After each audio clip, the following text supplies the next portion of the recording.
ᱚᱱᱚᱞ ᱨᱮᱱᱟᱜ ᱧᱩᱛᱩᱢ ᱫᱚ ᱦᱚᱲ ᱠᱚᱝᱠᱟ ᱞᱚᱵᱚᱰᱚᱝᱠᱟ। ᱚᱱᱚᱞᱤᱭᱟᱹ ᱢᱟᱱᱚᱛᱟᱱ ᱥᱚᱧᱡᱚᱭ ᱥᱚᱨᱮᱱ। ᱚᱞᱚᱜ ᱟᱹᱠᱤᱞ ᱛᱮᱯᱮ ᱞᱟᱦᱟᱭᱮᱱ ᱨᱮ ᱤᱧ ᱯᱮ ᱫᱮᱭᱟ ᱠᱤᱫᱤᱧ। ᱚᱲᱟᱜ ᱨᱮᱱᱟᱜ ᱵᱷᱤᱛᱟᱹᱨ ᱵᱟᱦᱮᱨ ᱤᱧ ᱯᱮ ᱦᱤᱨᱳᱢᱟᱫᱤᱧ। ᱢᱟᱹᱱᱢᱤᱭᱟᱜ ᱢᱚᱪᱟ ᱨᱮᱱᱟᱜ ᱯᱩᱥᱴᱟᱹᱣ ᱥᱟᱺᱦᱤᱡ ᱡᱩᱫᱤ ᱦᱚᱭ ᱦᱤᱸᱥᱤᱫ ᱥᱟᱶ ᱨᱚᱲ ᱵᱟᱝ ᱠᱟᱛᱮᱫ ᱮᱴᱟᱜ ᱦᱚᱲᱟᱜ ᱞᱩᱛᱩᱨ ᱨᱮ ᱟᱲᱟᱝ ᱵᱟᱝ ᱛᱟᱠᱮᱨᱚᱜᱼᱟ, ᱛᱚᱵᱮ ᱠᱷᱟᱱ ᱩᱱ ᱫᱚᱵᱚᱱ ᱢᱮᱱᱟ ᱡᱮ ᱩᱱᱤ ᱦᱚᱲ ᱫᱚ ᱡᱟᱹᱱᱤᱡᱼᱮ ᱚᱱᱠᱟ ᱜᱮᱭᱟ। ᱟᱨ ᱡᱩᱫᱤ ᱢᱟᱹᱱᱢᱤᱭᱟᱜ ᱯᱩᱥᱴᱟᱹᱣ ᱨᱚᱲ ᱮᱴᱟᱜ ᱦᱚᱲᱟᱜ ᱞᱩᱛᱩᱨ ᱨᱮ ᱡᱚᱛᱷᱟᱛ ᱟᱲᱟᱝ ᱛᱮ ᱵᱟᱝ ᱜᱟᱱ ᱞᱮᱱᱠᱷᱟᱱ ᱩᱱ ᱫᱚᱵᱚᱱ ᱢᱚᱱᱮᱭᱟ ᱩᱱᱤ ᱦᱚᱲ ᱫᱚ ᱠᱚᱝᱠᱟᱭᱤᱡ ᱞᱮᱠᱟᱭ ᱵᱚᱠᱟ ᱡᱚᱝᱟᱜ ᱠᱟᱱᱟ। ᱪᱮᱫᱟᱜ ᱥᱮ ᱢᱚᱪᱟᱛᱮ ᱨᱚᱲ ᱫᱟᱲᱮᱭᱟᱜ ᱠᱷᱟᱱ ᱜᱮ ᱞᱟᱹᱞᱟᱹᱭᱤᱡ, ᱟᱨ ᱵᱟᱝ ᱨᱚᱲ ᱫᱟᱲᱮᱭᱟᱜ ᱠᱷᱟᱱ ᱚᱱᱟ ᱨᱮᱱᱟᱜ ᱜᱚᱱᱚᱝ, ᱦᱚᱲᱚᱜ ᱨᱮᱱᱟᱜ ᱢᱟᱹᱱ ᱟᱨ ᱠᱟᱹᱢᱤ ᱨᱮᱱᱟᱜ गुण ᱡᱩᱫᱤ ᱢᱤᱫᱴᱟᱝ ᱢᱟᱹᱱᱢᱤᱭᱟᱜ ᱵᱟᱝ ᱛᱟᱦᱮᱱᱟ, ᱛᱚᱵᱮ ᱠᱷᱟᱱ उनी दो हर कोंका लबोडोंका गेको मेताया।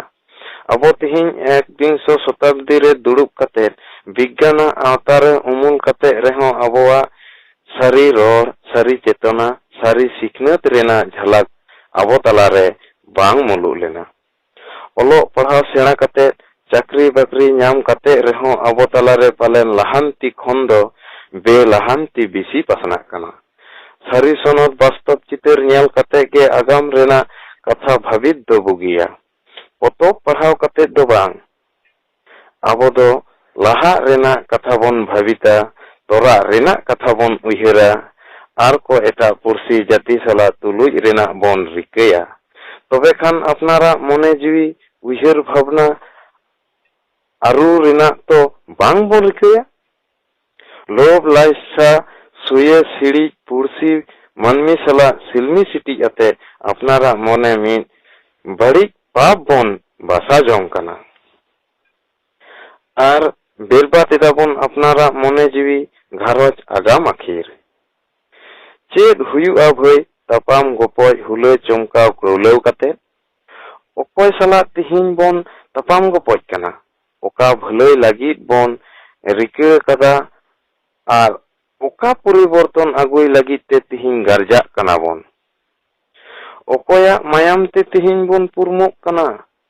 ओका रेना गाड़ नोआ की अबो तिहिं गाहिर खोन गाहिर धाबिज बोन उहिर कदा।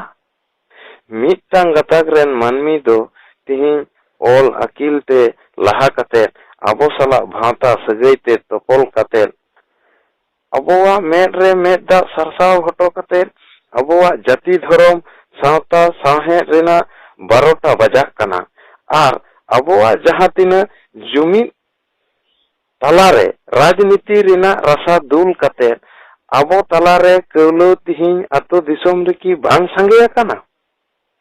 खेरवाल सावतारे तिहिं मीत बार कु मोनेयान मनमी खातिर संतार अवस्था नोंका चलाक कना।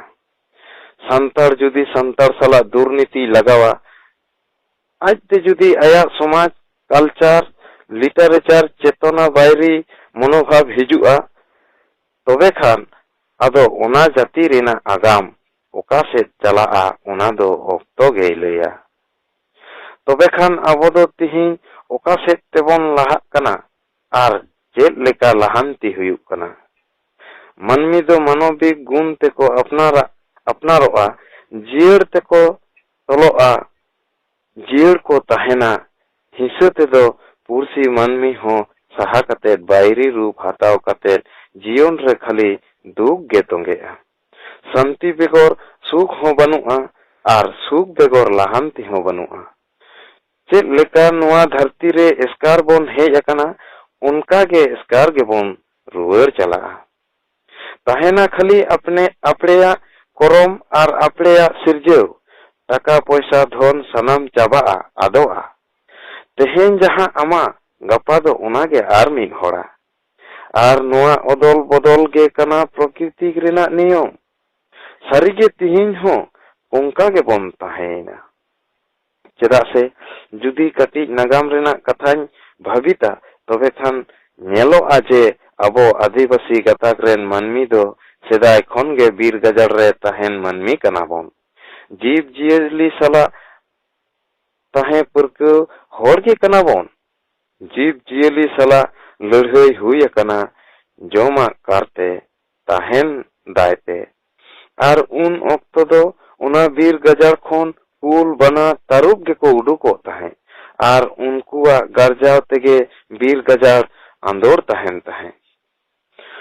उन दो उना बीर गजार रेना अतो परे मनमी गे आदिवासिया होजे विवेक बुद्धि मेना तकोआ नोआ कथा दो आयमा नागरिया कोगे बांग को बडाय ताहे और आदिवासी गाताक रेन मनमी दो बीर होड़ मेन तेगे को लेखा जोखा को ताहे।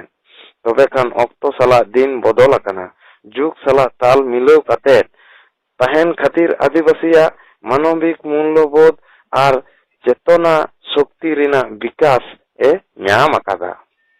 जंगल महल साला नगर महल मिट सुतम ते तोल अकना विज्ञान बोलो कना अतु ओड़ाते मानमिया सेचेत पसना कना स्कूल कॉलेज रे और उना खातिर गे तिहिन बीर गजार खोन जीव जियली बदलते अतु दिसोम खोन को उडुको कना डाक्टर इंजीनियर मास्टर नेता मंत्री पठुए कोड़ा कुड़ी तिहिन अटाल गोंडाल स्कूल कॉलेज विश्वविद्यालय रे।